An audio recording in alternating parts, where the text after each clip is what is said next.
गांधी सेठ को लगा कि ये जो है भाई ठीक है, प्रिंसिपल ने हाँ कर दिया। फिर अगले दिन में गया प्रिंसिपल के पास में। गोपाल ने ये भी फरमाया था कि आप अपने को यदि 1 महीने की सैलरी मांगे तो वो भी जमा करा देंगे। तो मैं गया उनके पास में, तो मैंने कहा सर रिलीव कर दीजिए। तो कहा हमने ऐसा कीजिए कि you deposit your appointment order in the office and I will see to it.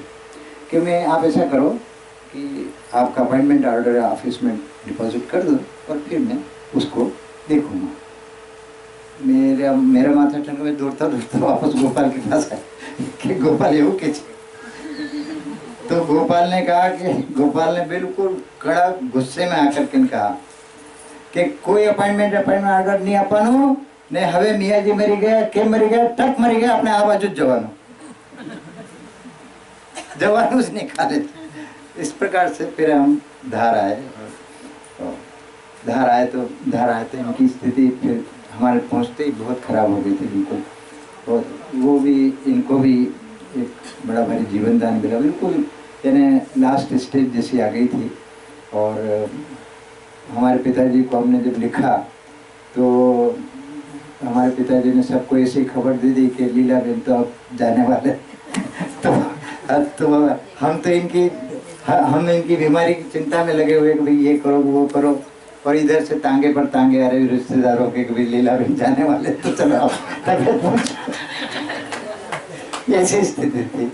उस स्थिति में भगवान ने इनका जीवन जो है भगवान का दिया हुआ। वो भी बताओ ने दवाई नहीं खावानी। हाँ, दवाई क्या, आपने कोई दवाई नहीं खाई उसकी। ये सब बात है।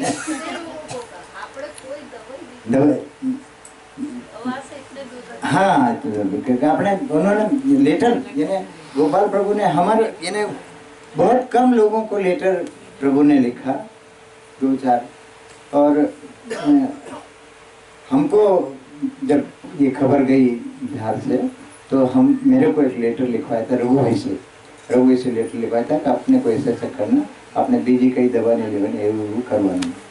वो लेटर जो है फिर यद्यपि हम उसका पालन, देखिए मैं तो प्रभु के सामने बैठा हूँ, झूठ बोलने की ताकत मेरी नहीं है। हमने उस लेटर का अक्षर से पालन नहीं कर पाए, लेकिन फिर भी भगवान ने जीवन दान दिया और इनकी स्थिति कहाँ से कहाँ पहुँच गई। नहीं तो ये उस समय वास्तव हमको भी लग रहा था कि ये जो है वास्तव, और हमारे बच्चे उस समय बहुत छोटे छोटे थे, बहुत ही छोटे छोटे बच्चे थे। तो उस समय का इनको भगवान ने जीवन दान दिया।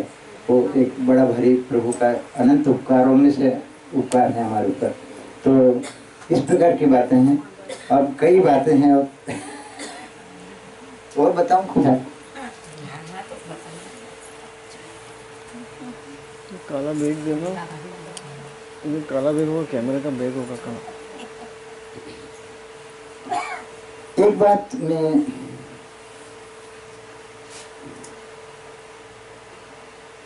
मेरे को जानने को मिली थी, वो मैं बताता हूँ आपको कि अभी प्रेमी बहन से मेरी बात हुई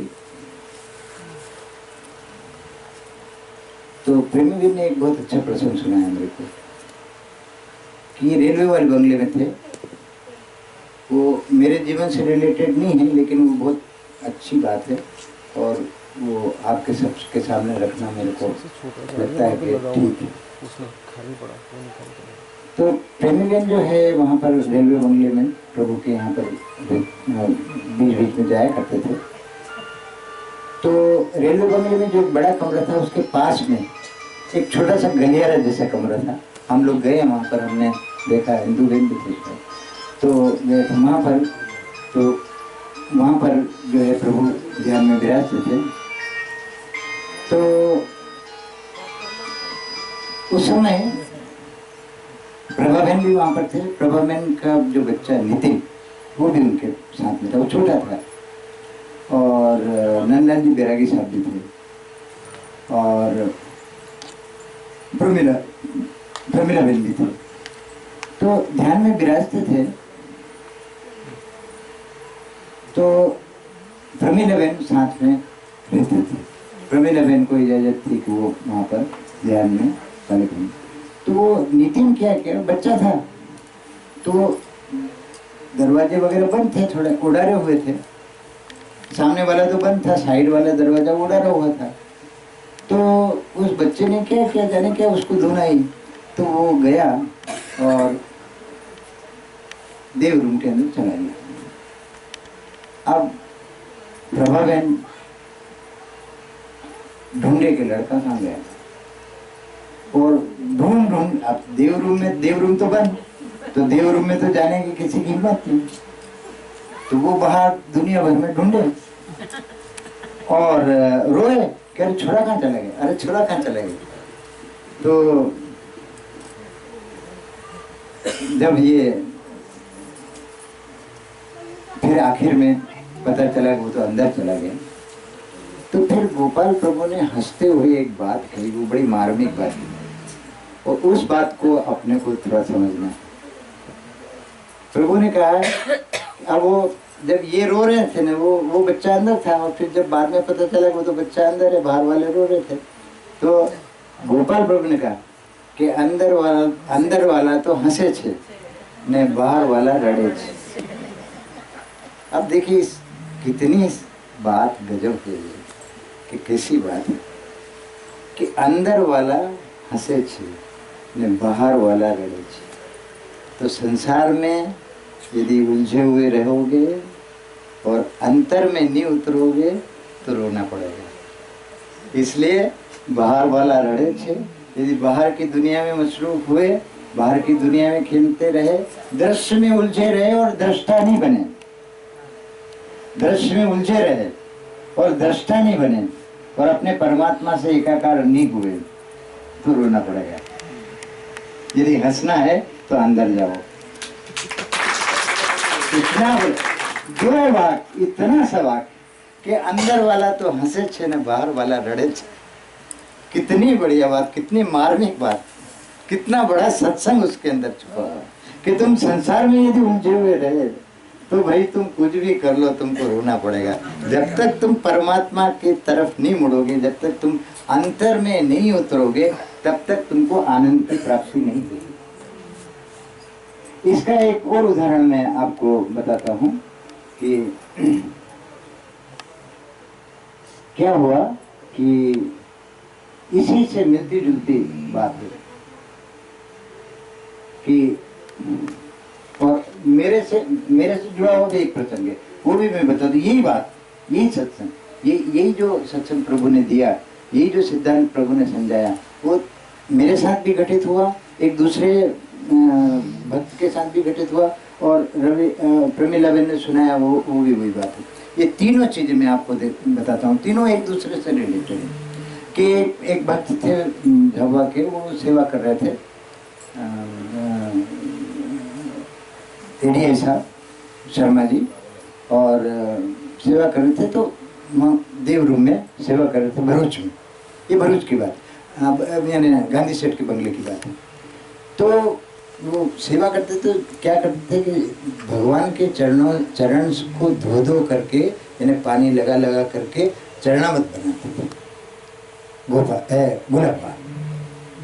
तो उस दिन क्या हुआ कि वो प्रभु के चरणों को से चरणामृत बना रहे थे गुलाबा, तो अचानक घनश्याम प्रभु के चरणों में गोपाल के दर्शन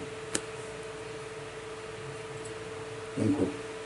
तो सबने देखा, तो गुलाबा ने कहा जाओ जाओ, गोपाल ने बुलाओ। तो वो गए बेचारे गोपाल को बुलाने के। तो गोपाल कुछ सब्जी संभालना के सब कुछ काम काज में लगे हुए थे। तो वो इस प्रकार की बात कर रहे थे कि वो बोल ही नहीं पाए। उन्होंने बहुत कोशिश की कि मैं प्रभु आपको गुलाबा बुला रहे हैं। अब वहाँ सम्राट के सामने बोलना भी थोड़ा एक ऐसी थोड़ी है कि एकदम झट से बोलते क्या गोपाल आपको बुला रहे हैं, ऐसा तो थोड़ी हो सकता है। और किसी को हो तो कि चलो रंजना बहन आपको विवेक भाई बुला रहे हैं, झट से बोलते। लेकिन अब वहाँ तो गोपाल की बात थी, तो वो संकोच में कह नहीं पाए और गोपाल ने दूसरी बातें ऐसे करते रहे कि उनको बोलने का मौका ही नहीं मिला। और आरती का टाइम हो गया तो चलो अपने आरती कर लीजिए, और ऐसा कह करके गोपाल उठ गए कि चलो अपने आरती कर लीजिए। गोपाल उठे, आरती करने के लिए पहुंचे, आरती की। गोपाल स्वयं आरती करते थे, स्वयं। तो आरती की, आरती करने के बाद में ये ऐसी परंपरा थी कि जब आरती हो जाती थी पूरी तो भक्त लोग जो है प्रणाम करते थे वहाँ पर। और आरती कितनी होती थी ये बता। जी, आरती क्या क्या होता था आरती का, वो पूरा विवरण मिलेगा। आरती वो जैसे सामान्य अपन आरती करते थे, श्री ओम जय श्री राम, गुरु श्री रामचंद्र कृपालु भजमन, और हाँ यही होती। इसके बाद स्टॉप हो जाता था। हाँ, इसके बाद स्टॉप हो जाता था। और वो पुष्पांजलि भी बोली जाती थी, लेकिन हाँ रोज नहीं बोली जाती, रोज नहीं बोली जाती। अब ये तो वर्षों वर्षों तक रहे हिंदू बहन, इनको मालूम। तो वो उनको मौका ही नहीं मिला बोलने का, और आरती पूरे हुए, सब भक्त लोग प्रणाम करने चले गए। अब आखिरी में वो प्रणाम करने गए जो बुलाने गए थे गोपाल, तो वो प्रणाम कर रहे हैं, और गोपाल प्रभु की बातें जो है ना, इतनी इतनी सी बात होती थी, उसके अंदर अनंत रहस्य समाया हुआ रहता था। तो गोपाल प्रभु ने कहा उनको कि भाई आ तो खोरियो छे, आपने तो अंतर ने जोવાનું છે, आपने तो अंतर ने जोવાનું છે। आ तो मेरा चित्र भी दिख रहा है, मेरा भी दिख रहा है, मेरा रूप भी दिख रहा है, तो ये भी तो बाहरी रूप है, इसको तुम क्यों इसके अंदर क्यों उलझ रहे हो। यानी स्वयं अपने रूप को, अपने चित्र को उन्होंने कहा कि ये तो आ तो खोरियो छे, एना में अपना सुख, अपने तो अंतर ने ओळखવાનું છે। तो ये अंदर और बाहर वाली बात थी, ये दूसरा प्रश्न। और तीसरी बात में मेरे से रिलेटेड बताता हूँ आपको कि क्या हुआ कि मैं नया गया था, मतलब ज़्यादा टाइम नहीं हुआ था। तो जन्माष्टमी यानी अब जुलाई महीने मैंने ज्वाइन किया था, जन्माष्टमी मेरे ख्याल से सितंबर अक्टूबर में आती होगी, अगस्त सितंबर में, तो मेरे थोड़े ही दिन हुए थे। तो जन्माष्टमी के दिन जो है खूब अच्छा फरार, भगवान के दरबार में, तो भगवान के दरबार जैसा काम, विवेक भाई जैसा काम होता था वहाँ पर। तो वहाँ पर मतलब कढ़ी और चावल, मतलब फरियाली चावल और रोटी और हलवा और दुनिया भर की चीज़ें बनी, सब बनती है, हिंदू बहन को मालूम हो गया। हाँ, मोदान वगैरह सब बनता था।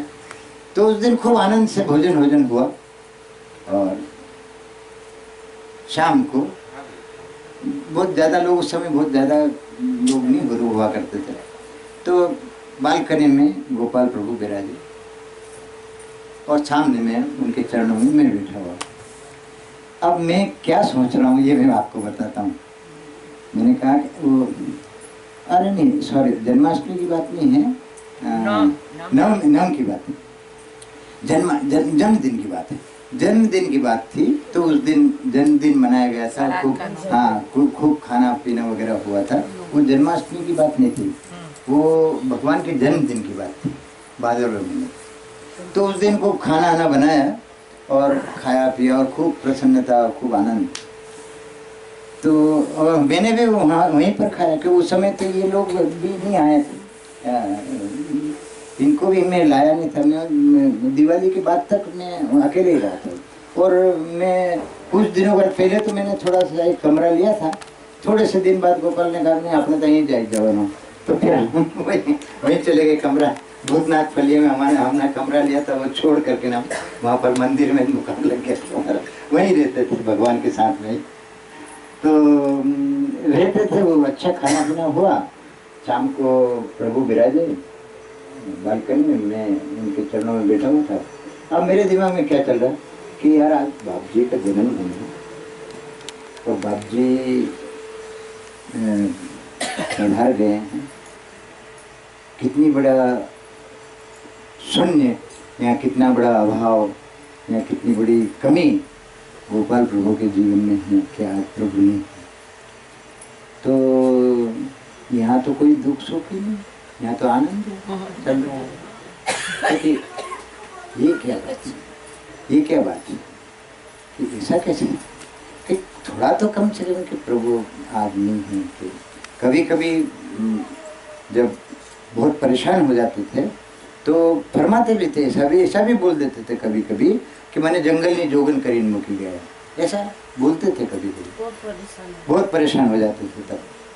लेकिन उस दिन तो बहुत परम प्रसन्न, और मैं नया नया आदमी, अपना नया सिक्कड़, अपने कुछ आता जाता नहीं, कुछ जानते करते नहीं, आपने सोचा कि ये क्या कि प्रभु का प्रस्थान हो चुका है और इतना बड़ा अभाव जीवन में है, और ये तो बिल्कुल प्रसन्न, इनको ऐसा भी नहीं कि भाई आज नहीं है, ऐसा एक तो मैं बड़ा मन में इस प्रकार का चाहे